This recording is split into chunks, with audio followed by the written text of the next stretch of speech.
Hi guys, and welcome to another video.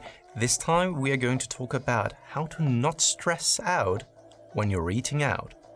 So no, it's very common to actually stress out about leaving your typical environment and the things that you're normally doing. Like bodybuilders are people who like to stay in control most of the time. I absolutely know this. But we will face situations where we will then be on holiday, for example, where we have to then participate at something like a wedding or whatever, I don't know. The things that you can't think of will probably happen at some point. That's just life. You can't just be a hermit, or I mean, you can, but probably it's something that won't really happen if you are kind of still somewhat of a social guy and you have people around you. Then there will come the time where you are probably then confronted with eating out. You can of course be then Tupperware Tony and bring your own stuff. I did that for sure in the past as well. There are times for this. I mean, when you're deep into a contest prep or so, then of course you want to consider actually just taking your own stuff with you, or at least do a little bit of pre-planning. And that brings me to the first point of how to not stress out when you're eating out. Pre-plan. Most of the time the restaurants already have the menu online, and even there are restaurants nowadays out there who even have like the nutritional labels on there. That doesn't mean that it's going to be 100% accurate. I know this, but this still gives you somewhat of a baseline, and this kind of gives you a little bit of an orientation for you to then pre-plan also the rest of your day. If you know, here today I'm going to eat out at that restaurant, hey, take a look at the menu and pick and choose already what it is that you want to have then later. You can go with good options. Because most of the time when you're then eating out with someone else, it's not about the food that you're eating. It's about being there, being present, being social, and enjoying the time together. If other people have an issue with what it is that you choose to do in your life, then the problem is on their end, to be honest. But let's just assume, right? You don't really want to be the weirdo because you only sit there and you don't have anything to eat. And that is also, by the way, unnecessary. But let's just assume that you still want to participate also in terms of food. You can easily then go with an option of like, I don't know, most restaurants have something like a lean piece of meat alongside with some vegetables or a salad, right? This is probably a better option than going with the fatty lasagna that is very hard to track anyway. Besides that, there are also other options that you then still can take advantage of. Not only can you pre-plan things, but you can also then save up some calories. I always like to actually keep a more conservative approach, where it's like you can do something like intermittent fasting, for example, that you don't really have anything to eat at the first half of the day. Maybe just like make sure that you have some protein feedings. Alongside that though, don't make an extreme approach where you're just like saving up all of the calories for the rest of the day. And that's also here unnecessary to begin with. I like to set some rules so that you're not kind of running issues later in the day when you are then sitting in the restaurant and you're just like ravenously hungry, and that you then set some limitations for yourself of like, oh right, I'm going to take up to 20% from other meals throughout the day and put it then towards the evening time, for example. You could also do this from other days throughout the week, borrow the macros, but also there I'm setting some limitations so that it's not ending up being kind of too much of an extreme approach. Also there, I'm going off by the rule of like taking up to 20% from a total of 2 days only. This avoids that you are just like going down the extreme route, fasting entirely one day, and then going out on basically a binge on the day that where you want the calories or so.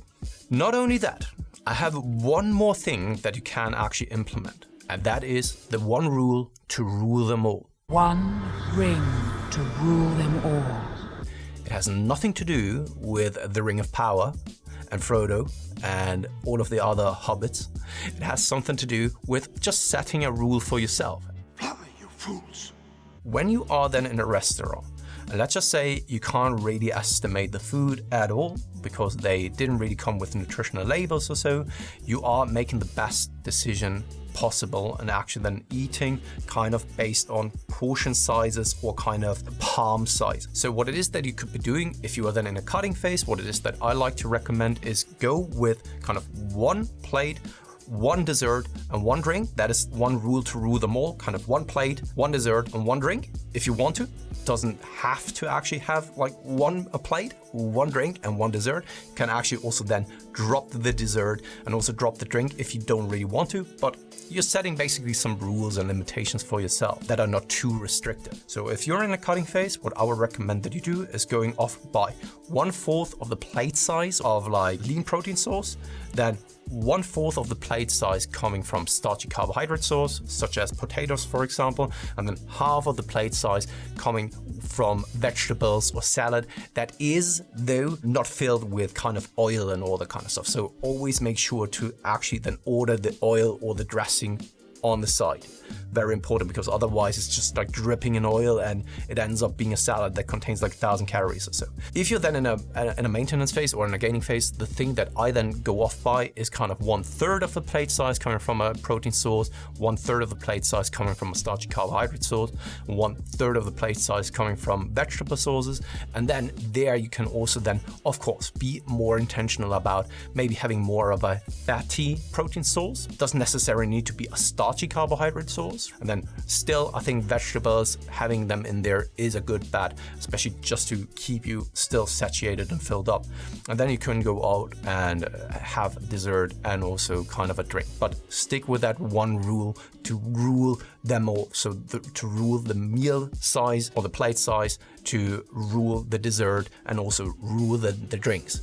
And that way, you're not coming across like the weirdo. And how likely is it that you're then going to exceed the calories by a long shot? Not very likely, is it? Because you're supposed to eat at that time as well. So you're probably eating at home. So let's just assume that you are normally consuming like 500 calories there.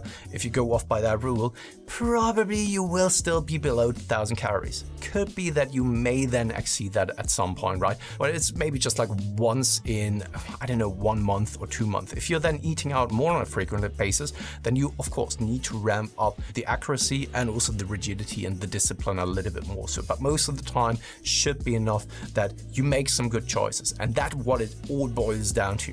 You are an adult. You can make the decisions for yourself. It's your journey. No one else is actually being in your body, in your kind of hat, right? So you have to make the decisions that make you happy over the long term, not just in the short term, because in the short term, what makes you happy is probably then just eating whatever, but does it really make you happy over the long term when you are desiring a certain body composition, a certain outcome? No, often it isn't. And that's why I would very much recommend that you still have some accountability over for yourself, and also you follow what it is that you like. And that doesn't mean that what you like is necessarily just giving into it and YOLO mode and doing it too frequently, right? And if you have to do it too frequently because of, I don't know, some kind of obligations of work, then especially there it becomes more important to have somewhat of a control over the situation. While you may not have full control, you have at least some control. It's kind of like a Google Maps, right? With Google Maps, it's pretty easy to find around in the city. If you have no map whatsoever, even if you know yourself around in the city, it may get hard to actually get to your destination in the best outcome, but you will still get there, right? But if you're in a new city, in a new territory, and you have no idea where a destination XYZ is, without Google Maps, you're actually quite lost, right? So it's kind of a spectrum here as well when it comes to eating out and not stressing out about it. But most of the time, you can follow some of the rules that are brought up, and also not going in there being overly hungry, overly depleted. Avoid drinking too much alcohol, because then people tend to overeat as well, and not try to please others, even though that it goes against what it is that you want and what you want to accomplish in the next couple of days or weeks and stuff like this, right? So don't just exchange your long-term goals and desires for just short-term appreciation, gratification, and also satisfaction. It's most of the time not worth it. So guys, as always, I really do hope that this was helpful for you, that you took a couple of lessons away from it, that you now have the method of going out there, testing it for yourself, and trying to incorporate one or actually a couple of these tips and tricks for yourself the next time that you're eating out, or the next time that you're going on holiday, or whatever. You don't have to stress out. It's just about like, once again, you're moving on a spectrum. You can incorporate some of those tools, and sometimes more or less, depending also on the situation. But once again, go in there with an open mind with awareness and just acting like an adult. All right, so guys, I'll leave it here now. As always, if you find it helpful, leave a comment in the comment section below. Hit the like button, that is always appreciated. And I guess I'll speak to you guys soon. Cheers.